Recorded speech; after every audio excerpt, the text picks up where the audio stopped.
অর্থের কাছে হেরে যায় পৃথিবীর সকল প্রবাসী।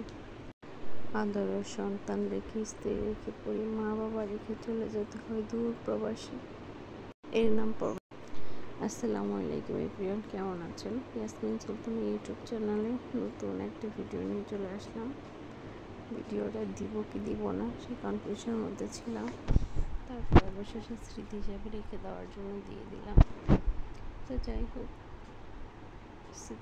ভিডিওটা আসলে কি বলবো, বলার মতো ভাষাটুকু নেই। এটা হচ্ছে আমার হাসান ভাই, আমার বড় হাজব্যান্ড। হাসান ভাই চলে যাচ্ছে দূর প্রবাসে, সৌদি আরব যাবে আল্লাহর ঘরে। তো এই যে আমি কথা বলতে পারতেছি না, কান্না চলে আসে। দাঁড়ান একটু পরে বলি। তো এই যে হাসান ভাই সন্তানদেরকে রেখে চলে যাচ্ছে দূর প্রবাসে। এটা শুধু আমাদের একার গল্প না, এটা হাজার প্রবাসীর গল্প। এই গল্পটা এত আদরের সন্তান, এত আদরের মা বাবা, স্ত্রী সবাইকে রেখে চলে যেতে হয় দূর প্রবাসে, একমাত্র অর্থ উপার্জনের কারণে। সন্তান, মা বাবা, পরিবার সবাইকে নিয়ে ভালো থাকার জন্য। এর নামই জীবন। তো আবির কান্না করতেছে, হাসান ভাই সবার কাছে বলতেছে যে আমি চলে যাচ্ছি।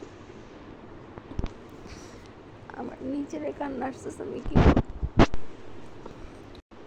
বয়সটা বারবার কাটতেছি, বারবার দিতেছি, তারপর পারতেছি না।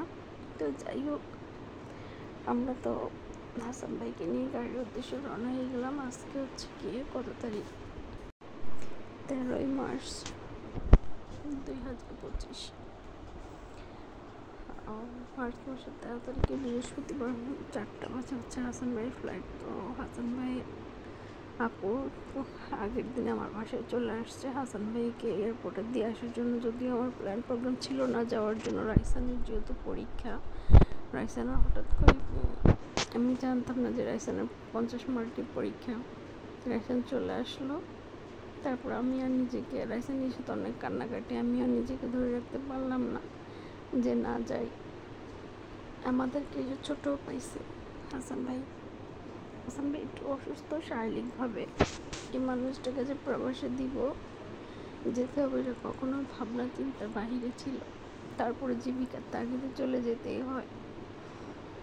তো পরে আমিও বললাম রাইসানের বাবাকে, তো আমিও যাই, যেহেতু রাইসান যাবে, রাইসানের জন্যই তো আমি যাব না।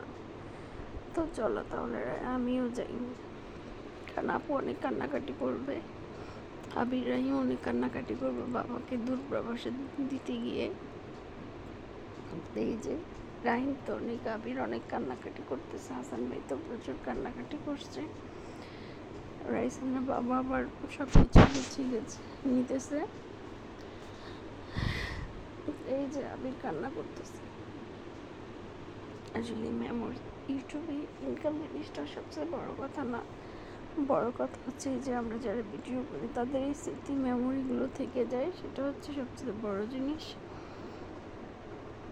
তো আমি ভয়েস দিতে যে আমি নিজের চোখের পানি পড়তেছে, চোখের পানি বুঝবো না ভয়েস দিব। তো যাই হোক, হাসান ভাইকে অবশেষে দেওয়ার প্রস্তুতি নিচ্ছি, ভিতরে দেওয়ার। হাসান ভাইয়ের সাথে আরেকজন যাবে, ভাইটাও আসছে। এদিক দিয়ে রাইসান ঋতুয়ানকে অনেক দুষ্টুমি করতেছে। পরে হাসান ভাই যেহেতু শারীরিকভাবে অসুস্থ আছে, হাসান ভাইয়ের জন্য একটু পানি আর একটা কেক কিনে রাখলাম, হাসান ভাইয়ের ব্যাগে দিয়ে দেবো। এই যে মানে এয়ারপোর্টে গেলে সবার চোখে পানি, এই জিনিসটা আমার ভালো লাগে না। আমার এই জিনিসটা খুব কষ্ট লাগে। কেউ আসার আনন্দের পানি, কেউ যাওয়ার কষ্টের পানি। সবার জীবনটাই এমন। আমি ঠিক করতে করতে একটা ভাইয়ের মানে বাবাকে জড়িয়ে ধরে যে কান্না, এই কান্নাটা সে ভোলার মতো না। তারপর আবার হাসান ভাইয়ের জন্য একটা কফি নিলাম। আরেকটা পানি নিয়ে গেলাম। এই যে ভাইটা অনেক কান্না করছে, এই যে বাবা পিছন দিয়ে দূরপ্রবাসে চলে যাচ্ছে। এদিকে রাহিমের কান্না দেখবো না অন্যান্য সবার কান্না দেখবো, মানে আমি বুঝতেছি না। এর মাধ্যমে আমি আবার একটু একটু ছোটো ক্লিপসগুলো নিয়েছি। হাসান ভাইকে বললাম, ভাইয়া থাক, আপনি কান্না করেন না, ওদের মনটা ছোট হয়ে যাবে।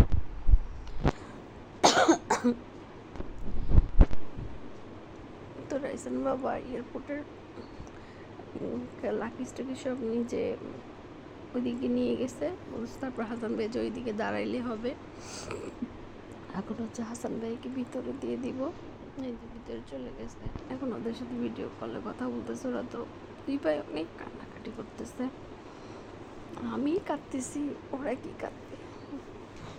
তো যাই হোক, এখন হাসান ভাইকে ভিতরে দিয়ে আমরা প্রায় অনেকক্ষণ অপেক্ষা করলাম। আমরা গাড়ির ভিতর অনেক কান্নাকাটি করতেছে। আমরা ইব্রাহিমকে বুঝে শুনে অনেক কষ্ট বুঝেছি, বাবা তুমি তো কয়দিন পরে চলে যাবো বাবার কাছে, এই এত বড় বড় গাড়ি করে তুমি যাবা, বাবা তোমাকে নিতে আসবে। অনেক বুঝে শুনে আমরা গাড়ির কাছে চলে গেলাম। মানে রাহিমকে বুঝাইতে এত কষ্ট হয়েছে, মনে হয় কি একটা যুগ পার হয়ে গেছে রাহিমকে বুঝাইতে বুঝাইতেই। সন্তানের কাছে বাবা অতি প্রিয় একজন মানুষ। এই যে বলে না, বাবা একজন হিরো। আসলে যার বাবা আছে সে বুঝে, যার বাবা নাই সেও বুঝে যে বাবা থাকা না থাকার কতটা মূল্য। তো যেহেতু গাড়ির কাছে চলে আসছে, ওদেরকে নিয়ে আবার একটু ফ্রেশ করে আনলাম। ফ্রেশ করে তারপর ওদেরকে একটু কিছু খাওয়ালাম। আমি বাসা থেকে একটু রান্না করে নিয়ে গেছি, যেহেতু রোজার দিন তেমন একটা বেশি সব কিছু খোলা পাবো না। তো এই যে তিন দুষ্টু এখন দুষ্টুমি করতেছে। আবির ওর বাবাকে বলতেছে, বাবা একটু তুমি বিমান দেখাও। হাসানদের টিকিট সব কিছু পেয়ে গেছে, বোর্ডিং কার্ড। তা হাসানদেরও মনটা খুব খারাপ ছিল। দোয়া করি আপনি প্রবাসী জীবনে অনেক ভালো থাকেন, সুস্থ থাকেন। আপনার জন্য হাত বলে দোয়া করি আল্লাহর কাছে, আল্লাহ যাতে আপনার সুস্থ রাখে। যে উদ্দেশ্যে গেছেন সন্তানদেরকে ভালো রাখার জন্য, সন্তানদেরকে ভালো রাখবেন, সেই ভালোটা যাতে আপনি রাখতে পারেন, আল্লাহ যাতে আপনার পাশে থাকে। এটাই জীবন। আসলে বাস্তব জীবনটা ভীষণ কঠিন। এই জীবনের সাথে আমাদের সব কোনো কিছুই মিলে না। তো আমরা গাড়িতে উঠে পড়লাম, চলে আসতেছে এখন। যেহেতু আসলে বোর্ডিং কার্ড পেয়ে গেছে, সেজন্য ঋতুয়ান অনেক কান্না করতেছে। পরে 2-3 ঘন্টা অপেক্ষা করে চলে আসে। তো প্রবাস জীবন, প্রবাসী যারা আছেন তাদের সবার জন্য দোয়া করি আপনারা সবাই ভালো থাকেন। আপনারা অনেক ত্যাগ স্বীকার করে প্রবাস জীবনটা কাটান। একটা সন্তান বেড়ে ওঠা আপনারা চোখে দেখেন না। ওদের জন্য আমার সবার অনেক ভালোবাসা। সবাই ভালো থাকবেন, সুস্থ থাকবেন। আমাদের ভিডিওটা ভালো লাগলে অবশ্যই সাবস্ক্রাইব করে দিবেন। আল্লাহ হাফিজ। আমরা বাসায় চলে আসছি, ভালো থাকবেন সবাই।